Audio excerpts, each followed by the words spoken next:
नमस्कार प्यारे बच्चों।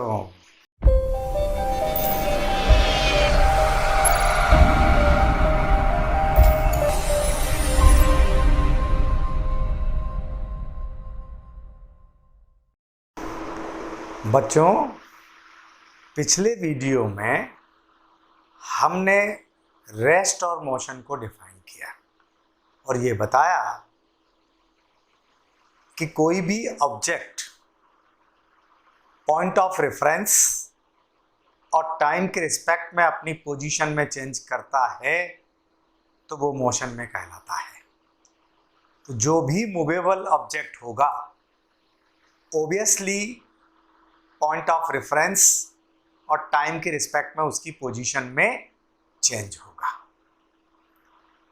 अब अगर पोजीशन में चेंज होता है तो ऑब्वियसली उसके द्वारा कुछ न कुछ डिस्टेंस ट्रेवल की जाएगी। तो हम किस पर्टिकुलर कवर्ड डिस्टेंस को डिस्टेंस नाम देंगे और किसको हम डिस्प्लेसमेंट नाम देंगे। तो इस वीडियो में हम motion in straight line, distance और डिस्प्लेसमेंट पे डिस्कशन करने जा रहे हैं। इन बिहेवियर, जब किसी ऑब्जेक्ट का मोशन स्ट्रेट लाइन में होता है तो हम उसके मोशन को मोशन इन स्ट्रेट लाइन कहते हैं। लेकिन एक डेली लाइफ में अगर अपन देखें, चाहे वो रोड पर हो, चाहे वो ट्रेन के ट्रैक पर हो, सामान्य तौर पर जनरली हमको मोशन इन स्ट्रेट लाइन देखने को नहीं मिल रहा है। मतलब motion in straight line daily life में बहुत रेयरली देखने को मिलता है, बहुत कम। किसी भी व्हीकल के द्वारा ऑन द रोड ट्रेवल की जाने वाली जो कवर्ड पाथ लेंथ होती है वो डिस्टेंस ही होती है, डिस्प्लेसमेंट नहीं होती। दैट मीन्स उसका जो मोशन होता है वो स्ट्रेट लाइन में नहीं होता।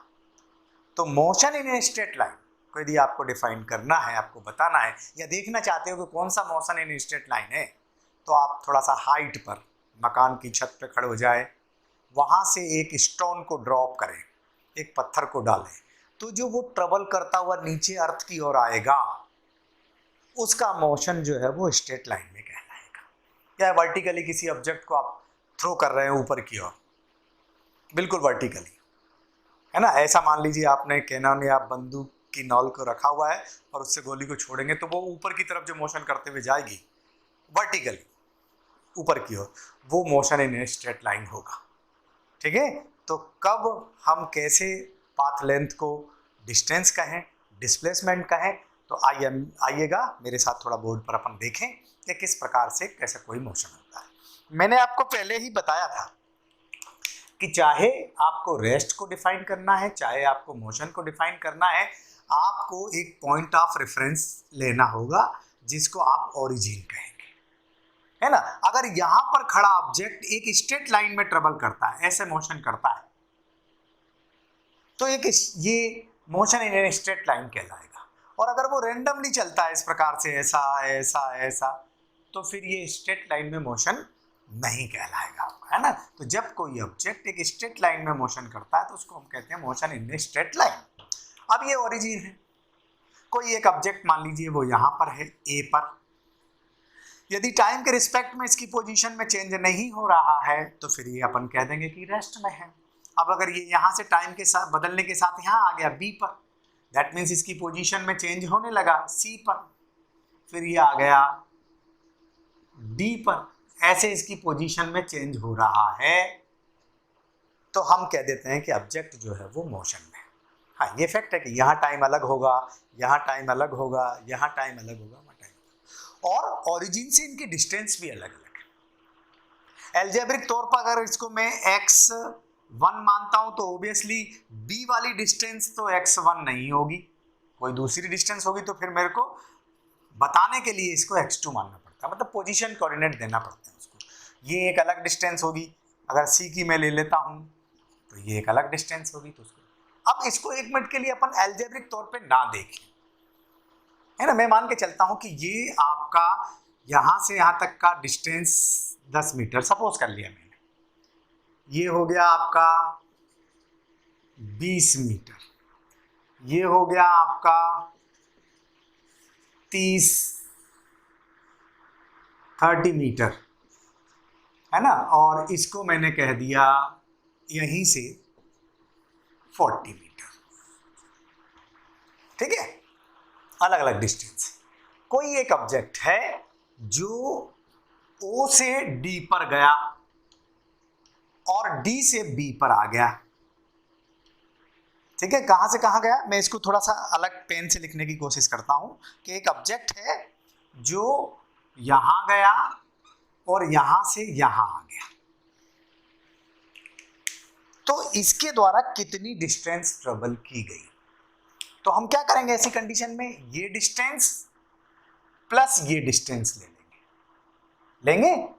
ठीक है, तो ये यहां से यहां तक की तो 40 है और यहां से यहां तक की देखिए आप, है ना, ये 10 20 है, तो 40 प्लस 20, तो उसके द्वारा जो पाथ लेंथ कवर की गई वो 40 प्लस 20 इज इक्वल टू हो गई 60। ठीक, अब क्या ध्यान रखना है कि वो कहां से कहां आ गया, O से D पे गया और D से B पर आ गया। तो इसमें डिस्टेंस वो होती है कवर्ड पाथ, है ना, path covered by the moving object in a given time, या path covered by the moving object ऐसा भी कह सकते हैं, दैट इज कॉल्ड डिस्टेंस। और the shortest distance between 2 points that is called displacement, है ना, ऐसा भी कह सकते हैं the distance covered by an moving object in a particular direction in a straight line is called displacement, और it is A shortest distance between 2 points, है ना। इससे कम डिस्टेंस फिर दूसरी नहीं मिलेगी आपको, ज्यादा ही मिलेंगी, कम नहीं मिलेंगी। अभी मैं अनदर एग्जांपल देके आपको समझाऊंगा, आपको बताऊंगा। ठीक है, तो और 2 पॉइंट की इनिशियल और फाइनल पॉइंट के बीच की मिनिमम डिस्टेंस डिस्प्लेसमेंट कहलाती है। तो यहां से समझने की कोशिश करें कि आप O से D पर गए, D से B पर आ गए, तो इनिशियल पॉइंट तो O है और फाइनल पॉइंट B है, तो जो डिस्प्लेसमेंट होता है ये इनिशियल और फाइनल पॉइंट के बीच की शॉर्टेस्ट डिस्टेंस होती है। तो शॉर्टेस्ट डिस्टेंस अगर देखेंगे तो ये कितनी हो गई, ये डिस्टेंस है O से B की 20 मीटर, तो डिस्प्लेसमेंट हो जाएगा आपका 20 मीटर, और डिस्टेंस हो जाएगी आपकी यहां से यहां गए और यहां से यहां, यानी कितनी आपने डिस्टेंस पाथ लेंथ कवर्ड की है वो आपकी डिस्टेंस। इसमें डायरेक्शन का रोल नहीं रहेगा, लेकिन डिस्प्लेसमेंट में डायरेक्शन का रोल रहता है, डायरेक्शन नहीं बदलनी चाहिए। देखिए जैसे मैं एक एग्जांपल और लेता हूं कि ये मान लीजिए आपका घर है, ये O, और ये S जो है ये आपका स्कूल है। ठीक है, और इनके बीच की शॉर्टेस्ट डिस्टेंस जिसमें डायरेक्शन चेंज ना हो वो ये है, that mean just like to air distance, ऐसे बिल्कुल सीधा ऐसे जाए, ये शॉर्टेस्ट डिस्टेंस है जिसमें डायरेक्शन भी सेम है, एक ही डायरेक्शन है, बदल नहीं रही है, तो ये कहलाएगा आपका डिस्प्लेसमेंट। अब एक ही पाथ है, यही आपका डिस्प्लेसमेंट है, और एक ही पाथ है और डिस्टेंस पूछे तब ये डिस्टेंस भी है। दैट मीन्स इस कंडीशन में जहां की डिस्प्लेसमेंट कवर्ड हो रहा है वहां डिस्टेंस और डिस्प्लेसमेंट दोनों इक्वल रहेंगे, इस कंडीशन में दोनों इक्वल है। लेकिन जब आप अपने घर से स्कूल के लिए चलते हैं तो कई रास्ते, कई पाथ हैं, है ना, जिनको फॉलो करते हुए आप स्कूल तक पहुंच सकते हैं। कोई एक बंदा है जो इस पाथ को फॉलो करते हुए गया, ऐसा तो देखो डायरेक्शन बदल गई, यहां से यहां तक ये डायरेक्शन थी, फिर ये डायरेक्शन हो गई, डायरेक्शन बदली, दैट मीन्स ये डिस्प्लेसमेंट नहीं है, ये डिस्टेंस है। तो ये लो, एक बंदा है वो ऐसे गया, फिर ऐसे गया और फिर ऐसे पहुंचा, ये भी बार बार डायरेक्शन बदल रही है, देखो, तो दैट मीन्स दैट इज ये भी डिस्टेंस ही है, ये डिस्प्लेसमेंट नहीं है। ठीक है, केवल डिस्प्लेसमेंट ये रहेगा। ये इनिशियल और फाइनल पोजीशन के बीच की शॉर्टेस्ट डिस्टेंस रहेगी और इसके पास एक पर्टिकुलर डायरेक्शन होगी, इसलिए इसको वेक्टर क्वांटिटी भी कहते हैं।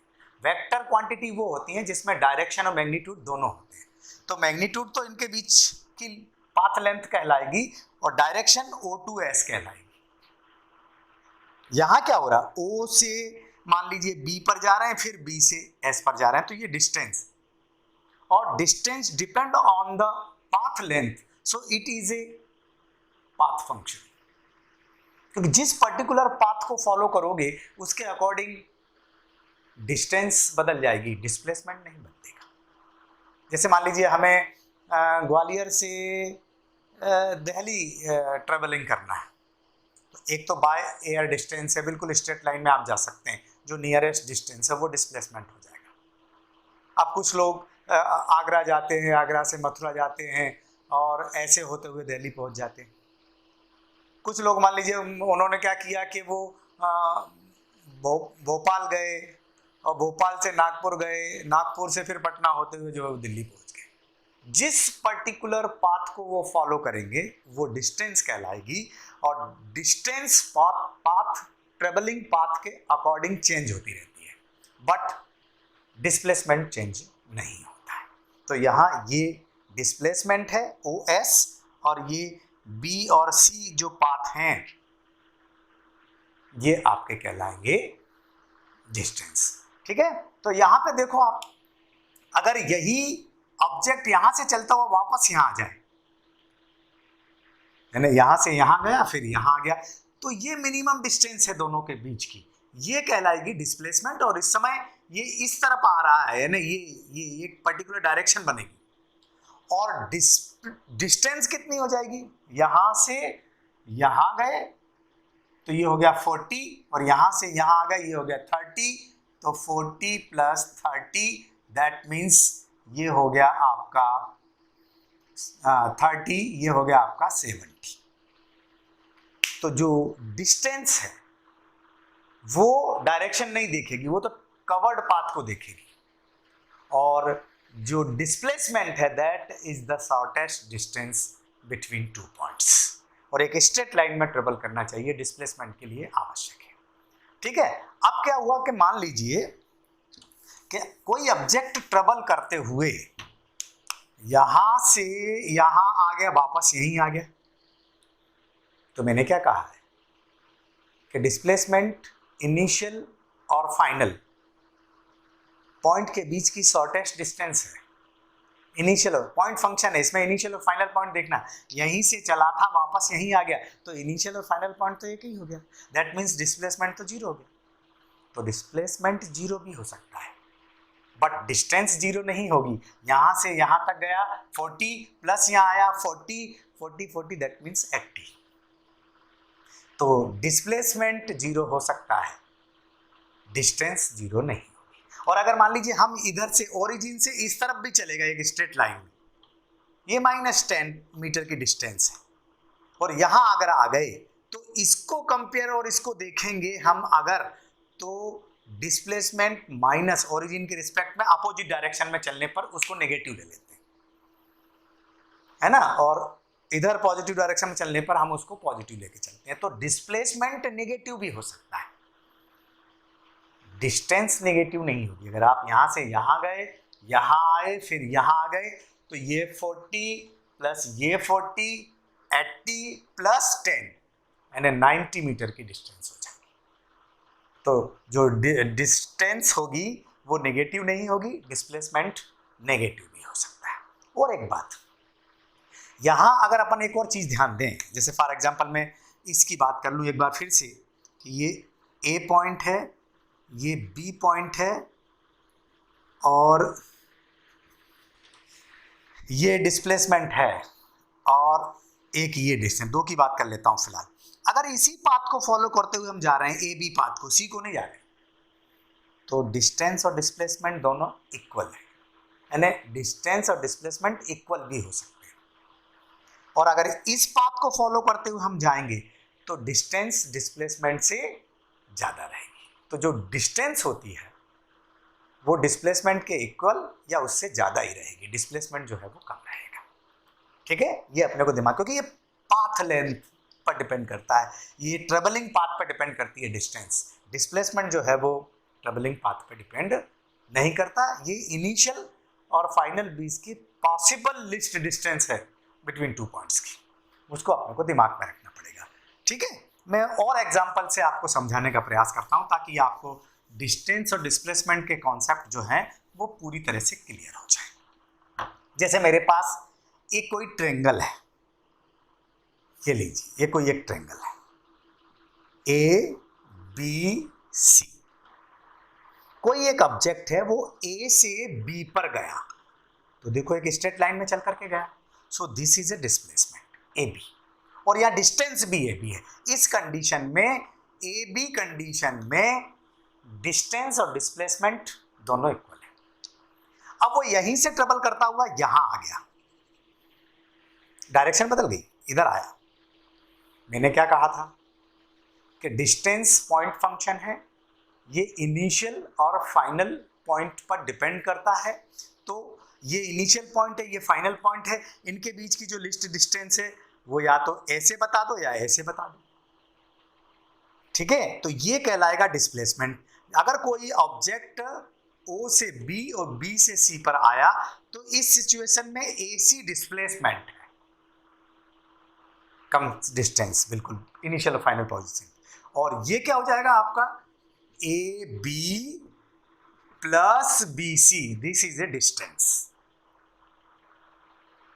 क्योंकि ये तो पाथ लेंथ है, ट्रेवलिंग पाथ पर डिपेंड करती है, बट डिस्प्लेसमेंट इनिशियल और फाइनल पोजीशन पर डिपेंड करती है। और यही ऑब्जेक्ट अगर घूमता हुआ वापस यहीं आ गया तो डिस्प्लेसमेंट हो गया आपका 0, और डिस्टेंस कितनी हो जाएगी ए बी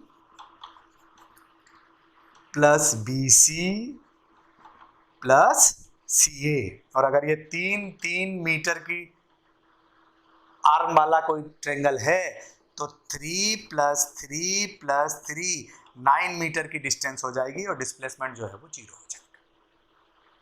अगर मान लीजिए आप यहां से चलें, एक धागा लेकर के यहां तक जाएं, यहां से यहां तक जाएं, तो ये जो है वो डिस्टेंस हो जाएगी, और यहां से बिल्कुल डायगोनली अगर आप इधर इधर यहां से ऐसे ऐसे ऐसे ये डायगोनल लेके आप वापस यहाँ जाए तो ये आपका डिस्प्लेसमेंट हो जाएगा।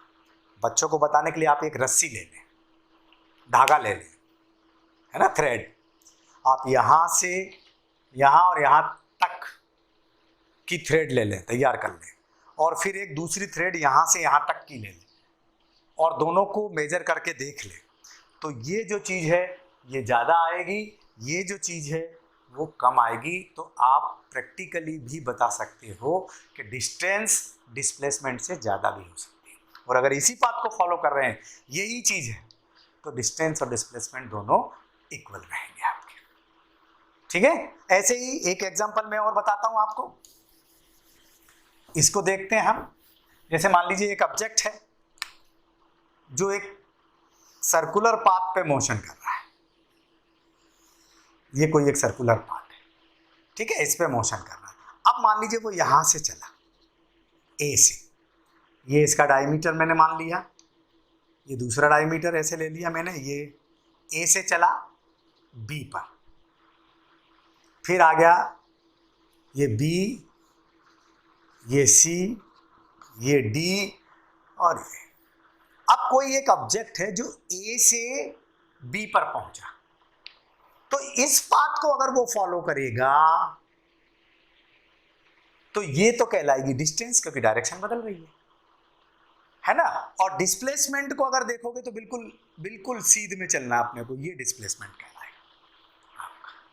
अगर मैं आपसे पूछूं, ये आर रेडियस का कोई एक सर्कल है, मैं आपसे कहूं कि ये कितनी डिस्टेंस इसने ट्रेवल की, है ना, ये आर रेडियस है, ये आर रेडियस, ये इसका सेंटर ओ, तो फिर आपको क्या करना पड़ेगा, सर्क्यूमफेरेंस होता है, सर्कल का सर्क्यूमफेरेंस होता है 2πr, और ये 1/4 डिस्टेंस इसने ट्रेवल की है, तो इसको 4 से डिवाइड कर दो, यानी 1/2πr। पाई की वैल्यू तो आप जानते हो 3.14, और r जो भी इसकी रेडियस दी है, जैसे मान लीजिए 5 सेंटीमीटर रेडियस का सर्कल है तो यहाँ 5 रख दीजिए इसमें और कैलकुलेट कर सकते हो कितनी डिस्टेंस। अगर यही ऑब्जेक्ट यहां आ जाता है तो ये डिस्टेंस कहलाएगी ये, और इसका जो डायमीटर होगा ये डिस्प्लेसमेंट कहलाएगा, क्योंकि इनिशियल और फाइनल पोजीशन पे डिपेंड करता है। तो अब हम कैसे निकालें डिस्टेंस इसकी? तो आप जानते हैं कि सर्कल का सर्कमफेरेंस 2 पाई आर होता है, लेकिन ये तो आधा ही चला है, पूरा सर्कल कंप्लीट नहीं हुआ है, तो 2 pi r divided by 2 is equal to हो जाएगा पाई आर। पाई की वैल्यू आप जानते हैं, आर की वैल्यू रख दो, आपकी ये डिस्टेंस मिल जाएगी। और जो डिस्प्लेसमेंट होगा यहाँ से यहाँ तक आर, यहाँ से यहाँ तक आर, डिस्प्लेसमेंट होगा आपका 2r। ठीक, और अगर ये घूमता हुआ वापस यहीं से यहीं ऐसा यहां आ गया ए पर, इनिशियल और फाइनल पॉइंट तो एक ही हो गया, तो डिस्प्लेसमेंट तो हो जाएगा 0, बट चूंकि यहां से चल करके आया है तो डिस्टेंस कितनी हो जाएगी आपकी 2 पाई आर। ये डिस्टेंस हो जाएगी आपकी 2 पाई आर। आर की जो भी वैल्यू, अगर ये 5 सेंटीमीटर का है तो यहाँ 5 सेंटीमीटर रख दीजिए, 2 रख दीजिए, 3.14 रख दीजिए। ये ऐसे कैलकुलेट कर सकते हो आप डिस्टेंस को, 2 इंटू 3.14 इंटू 5, 5 दूनी 10, 3.14 दैट मीन्स 31.4 सेंटीमीटर की इसकी डिस्टेंस ट्रेवल होगी। ऐसे आप डिस्टेंस भी कैलकुलेट कर सकते हैं। ठीक है, फिर भी ध्यान क्या रखना है कि जैसे मान लीजिए कोई मेरे पास ये एक डायमीटर है ना, ए पॉइंट से बी पॉइंट तक 3 रास्तों से जा रहे हैं, एक ये है, एक ये है, ए बी सी, और मैंने आपसे पूछा कि इसमें से कौन सी डिस्टेंस है, कौन सी डिस्प्लेसमेंट है। तो पाथ बी ये बिल्कुल स्ट्रेट लाइन में है, ये रहेगा डिस्प्लेसमेंट, और ए और सी ये रहेंगे डिस्टेंस। ठीक है, सिमिलरली एक एग्जांपल मैं आपको और उठा के बताता हूं कि कैसे हमको डिस्टेंस और डिस्प्लेसमेंट को देखना है। जैसे मान लीजिए कोई एक ऑब्जेक्ट है, ये लो, ये 6 मीटर नॉर्थ की ओर चलता है, 6 मीटर नॉर्थ, और उसके बाद ये 5 मीटर ईस्ट की ओर चला, 5 मीटर, उसके बाद फिर ये 6 मीटर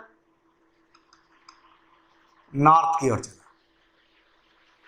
तो इसमें अपन पता करें कि कौन सी डिस्टेंस और कौन सी डिस्प्लेसमेंट होगी, कैसे कैलकुलेट करें। तो डिस्टेंस तो सीधी सीधी आपको पाथ लेंथ कैलकुलेट करना है, 6 मीटर प्लस 5 मीटर हो गया 11 मीटर, प्लस 6 मीटर तो हो गया 17, 6 प्लस 5 प्लस 6 17 मीटर। तो ये 17 मीटर की जो है वो क्या हो जाएगी, आपकी डिस्टेंस हो जाएगी। और डिस्प्लेसमेंट के लिए मैंने क्या कहा था कि इनिशियल और फाइनल पॉइंट के बीच की least distance, possible least distance, यानी इसके और इसके बीच की पॉसिबल लीस्ट डिस्टेंस एक स्ट्रेट लाइन से ही निकलेगी, डायरेक्शन नहीं बदलना चाहिए। तो फिर हम कैसे निकालेंगे, ये आ जाएगा आपका डिस्प्लेसमेंट, जो इनिशियल और फाइनल पोजीशन पे डिपेंड करेगा, ये डिस्प्लेसमेंट रहेगा। कैसे कैलकुलेट करें, तो पिछली क्लासेस में आप लोग पाइथागोरस थ्योरम पढ़ के आए हैं, ओ ए बी सी, ओ ए तक तो डिस्टेंस डिस्प्लेसमेंट सेम, ये भी इतनी ए और बी की बात करें डिस्टेंस डिस्प्लेसमेंट सेम है, बी सी की बात करें डिस्टेंस डिस्प्लेसमेंट सेम है, लेकिन टोटल पाथ की बात करेंगे तो डिस्टेंस और डिस्प्लेसमेंट बदल जाएगा। अब हम पाइथागोरस थ्योरम लगा रहे हैं, एक राइट एंगल ट्रायंगल को कंस्ट्रक्ट कर रहे हैं, ये लो, ये लो, ठीक है, इसको डी दे दिया मैंने, है ना, थोड़ा सा सही कर दूं, ये डी दे दिया। तो ये अगर आपका 5 मीटर का है तो ये डिस्टेंस हो गई 5 मीटर, ये आपकी 6 की है तो ये हो गई आपकी 6 मीटर रेक्टेंगल प्रॉपर्टी से, 6 कितनी हो गई, ये 12 मीटर। तो आप ये एक राइट एंगल ट्रायंगल का हाइपोटेनियस हो गया, ये बेस हो गया, ये परपेंडिकुलर हो गया। पाइथागोरस थ्योरम क्या कहती है, हाइपोटेनियस का स्क्वायर, परपेंडिकुलर का स्क्वायर प्लस बेस के स्क्वायर के सम के इक्वल होता है। इनकी वैल्यू रख दीजिए। परपेंडिकुलर कितना है, 6 is 12 square plus 5 square, 12 144 plus 5 and 25 is equal to 169 metre. H square आया, स्क्वायर हटाओगे तो ये हो जाएगा 13 मीटर। दैट मीन्स ये हो गई आपकी 30, डिस्प्लेसमेंट हो गया आपका 13 मीटर, जो 17 से कम है। सो कीप इन माइंड, जैसे आपको क्वेश्चन पूछ लिया जाता है कि डिस्प्लेसमेंट और डिस्टेंस में डिफरेंस लिखिए, तो मैंने इतनी सारी बातें बता दी आपको। आप क्या कह सकते हो, the possible least distance between 2 points is called displacement. The path length cover by an moving object is called distance. Displacement is a vector quantity, distance is a scalar quantities, है ना। दैट मीन्स डिस्प्लेसमेंट में need रहती है direction की, distance में direction की need नहीं रहती। फिर इधर कह सकते हैं आप कि डिस्प्लेसमेंट में भी पॉजिटिव, नेगेटिव और जीरो, उधर कह सकते हैं डिस्टेंस ऑलवेज पॉजिटिव। फिर कह सकते हैं मैग्नीट्यूड जो रहता है डिस्प्लेसमेंट का वो इक्वल और लेस देन रहेगा डिस्टेंस से। डिस्टेंस में कह सकते हैं कि जो मैग्नीट्यूड है डिस्टेंस का वो डिस्प्लेसमेंट के इक्वल या उससे ज़्यादा रहेगा। Displacement is A point function because it is depend on initial and final position, and distance is a path function because it is depend on the travelling path. और एक बात ध्यान रखिएगा, डिस्टेंस जो है वो डिस्प्लेसमेंट का मैग्नीट्यूड भी है, और डिस्टेंस का जो मैग्नीट्यूड है वो डिस्प्लेसमेंट के इक्वल या उससे ज़्यादा रहेगा। ठीक है, इसके बाद मैं आपको वेलोसिटी और स्पीड बताऊंगा अगले वीडियो में। नमस्कार।